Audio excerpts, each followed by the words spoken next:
जय जगन्नाथ सांग मैंने मु सस्मिता आपण मानक स्वागत जनाऊँगी मोर एडी सस्मिता ब्लॉग चैनल को। आज मु नहीं आसी आपण मानक पई एक नुआ रेसिपी चिंगुड़ी पुटल पोस्तर एक नुआ रेसिपी। एबे तो वर्षा ऋतु चली एबे सब माछ मार्केट रे चिंगुड़ी निश्चित भाव मिलिबो। एई आइटम को आपण घरे थरे बनै देखंतु आ भलो लागिथिले मते कमेंट करी निश्चित भाव जणांतु। मु एई रेसिपी बनैया पई किछि एटे चिंगुड़ी नै जाइछि। चिंगुड़ी गुडी को बेसी बड़ नुह कि छोट नुह। चिंगुड़ी गुडी को मु भलो भाबे धोई नै सेतिरे लूण आ हळदी गोळे नेछि। एबे आमे याको भलो भाबे गोळै नबा। एहा परे मु 4टी पुटल को काटी सेतिरे हळदी गोळे तेल रे भाजी नेछि। पुटल रे मु एइति पे हळदी गोळे देले याको तेल रे पकेला बेले तेल बाहर को छिड़की आसीबो। एबे याको मु भलो भाबे भाजी नेबी।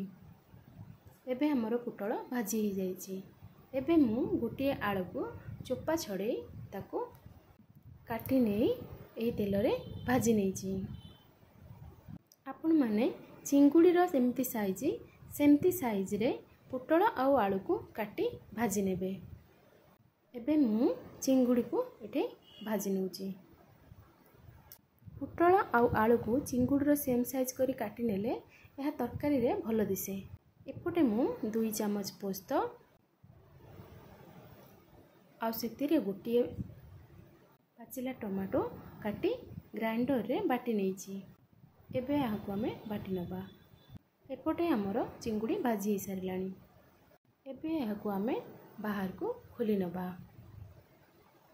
एबे पैन को गरम करी सेतिरे किछि तेल नै 2टी प्याज को छोट छोट करी काटी ताको भाजी नेछि।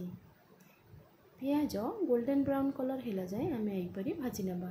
एबे हमर प्याज गोल्डन ब्राउन कलर हेई गलानी। एतिरे एबे मु 1 चम्मच काश्मीर रेड चिली पाउडर 1 चम्मच हळदी पाउडर ऐड कर नेछि। एहा परे मु 2 चम्मच अदा रसुण पेस्ट ऐड कर नेबी।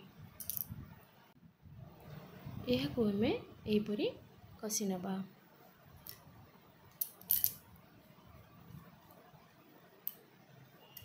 एबे मु एहा देहरे 1 चम्मच जीरा पाउडर 1 चम्मच घरे तैयारी करिथिबा गरम मसला पाउडर ऐड कर नेबी। एहा को हमें 5 मिनिट जाए एही भली कसिबा।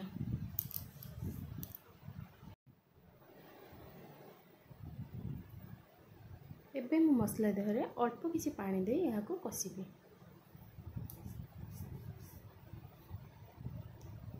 एमिति कले मसला भलो भाबे सिझी जिवो आ अदा रसुण गंध मध्य चली जिवो।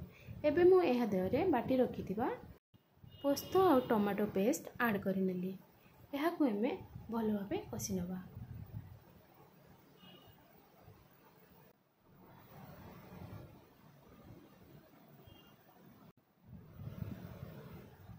एही परी हमें 2 मिनिट जाए कसिबा।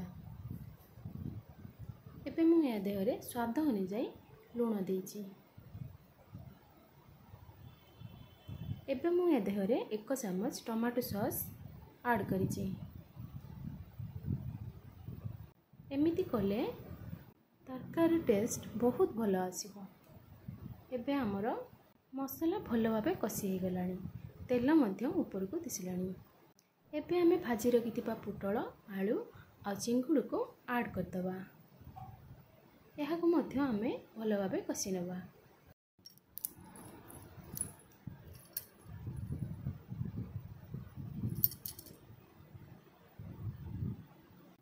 एही भली हमें 2 मिनिट जाए एहा को हमें कसिबा। एबे एहा भलो भाबे कसी हे गलानी। एबे मु एहा देहरे 1 चम्मच कसूरी मेथी ऐड कर नेबी।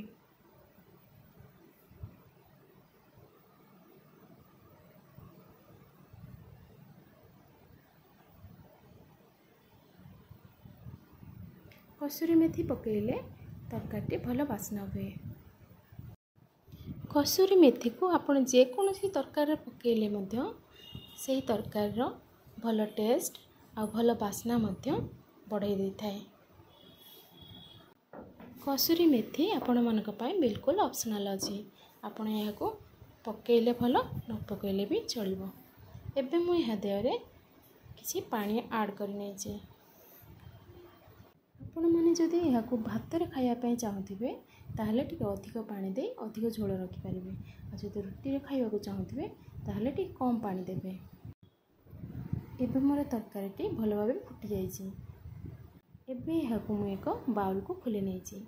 एबे मोर रेडी हो जाइछि पुटल चिंगुड़ी आ पोस्त तरकारी। आपण माने एही परि बने भात रे खाइ परिबे, रोटी आ पूरी रे मध्ये खाइ परिबे। एबे तरकारीटी देखंतु केते सुंदर मध्ये दिसुछि। आपण माने घरे यहाँ को निश्चित भावे बनाइबे आ केमिति लागिला मते कमेंट करी निश्चय जणाइबे। आजिर एही भिडियोटी जदि आपण मानकु भल लागि थाए तेबे लाइक शेयर कमेंट निश्चित करिवे। आउ जदि आपण एही चैनल ले नुआ थांती तेबे सब्सक्राइब करिया पई बिल्कुल भूलिबेनी। पुणी देखा हबो मोर आसंता भिडियो रे। बाय बाय संग माने। जय जगन्नाथ।